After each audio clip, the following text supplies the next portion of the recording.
Welcome back to Firearms, Fuel, and Fabrication. This episode, we're going to talk about how to hunt big game in Pennsylvania with an AR-style rifle.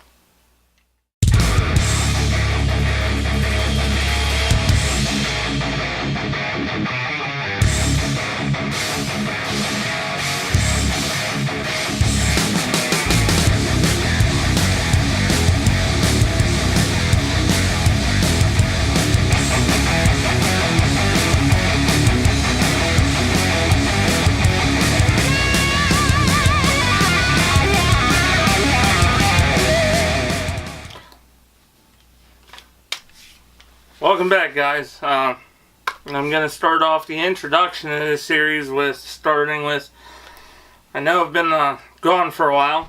I've been waiting for YouTube to calm down, trying to figure out how to make things work on my channel, because a lot of the rifle building and all of that covers the fabrication part of my channel. So I had to sit there and figure out kind of a game plan how to make all that work. Like I was working on the Mosin build series there, which I'm still working on the Mosin. It's still in progress. I'm just not going to be able to show as much of the work being done. And you know, I was waiting for them to calm down. I had to pull a bunch of videos off of YouTube. Right now I'm only on YouTube. I put my application in over at full 30. So I don't know what's going on over there, if I'm going to get a channel over there or not.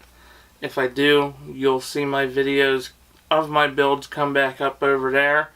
And you'll see actual more machining and builds over on full 30, if that happens. But at this point, I have no clue. But I'm announcing a new series, and what we're going to talk about now, and for, I don't know how many states there are out there like that, but here in Pennsylvania, we're not allowed semi-autos to hunt big game. We just got semi-autos to hunt small game. We weren't allowed semi-autos for hunting at all. Now we can hunt turkey with semi-auto shotguns and small game with semi-autos like squirrels and rabbits and groundhogs, coyotes. We can hunt all those with semi-auto now. But big game covers elk, deer, bear. Not sure what else we have for big game in PA. I think that about covers it. But we're not allowed semi-autos for big game because for whatever reason, they have the mindset that if we were allowed semi-autos in the woods hunting, oh my god, it would be a war zone. But, so, it is what it is. What we're going to cover in this, there are ways to take an AR and basically make it a bolt action, or in one instance, a pump action, to do away with the semi-auto function. And then you're allowed to hunt with it because it's no longer semi-auto at that point. I like the AR platform. It's lightweight. It's ergonomic. I'm taking my son out on a mentored hunting program, and I want a rifle that's going to be nice, compact, and light. And he's real young, so he's small, so I can collapse it all the way down. He still can handle the length of pull, and whenever I switch it back to me, I can open it back up, and if I need to take a shot, you know, I can adjust the rifle real quick to fit me. Just push a button and pull. Voila. It fits me. But, yeah, nice and lightweight.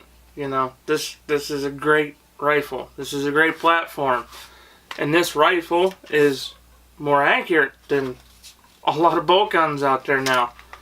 So, now in this case, this is my M&P10. This gun shoots about MOA. My one build in there shoots half MOA easily.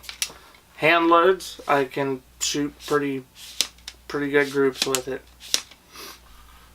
So, There's a couple options for what we're going to do to make it legal in Pennsylvania. First would be adjustable gas block. Take the gas tube off. And that's one area we're going to cover.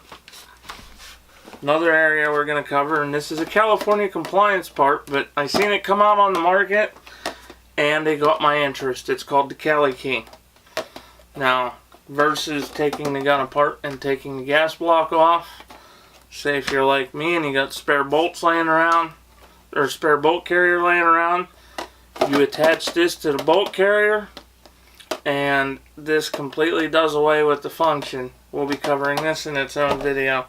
We'll be covering the gas tube method in its own video. And then there's another option, which is they make a pump action conversion for the AR platform. At this time, I'm not sure if we're going to be covering that route or not. The only thing that we'll tell is finances in the future, and if I can work it into my play toy budget, basically, because I mean, I completely fund this channel out of my own pocket. I do everything myself, so it's all me. And nobody's giving me these parts. I bought this part. Now I will say I did get a 10% discount on this, but I really wanted to look at it. I contacted them and I told them I wanted some bullet points about their company and wanted to know what I was looking at and information about them. So, but I paid for it. I'm going to be completely transparent on this thing. But, I mean, to break it down, honestly, it's a piece of aluminum milled out to a certain shape. There's really not a lot you can screw up with that. We'll just see how effective it is, and that's the biggest thing. What I like about this is I don't have to tear the gun apart and take the gas key out. Pump action, you have to convert the whole rifle. With a pump action, if I went that route, I would probably build a dedicated upper for the pump action. But that's the series we're going to be getting into. I'm back. Going to do more videos. So, see you guys in the next one. And we'll be covering all the different options. Have a good one, guys.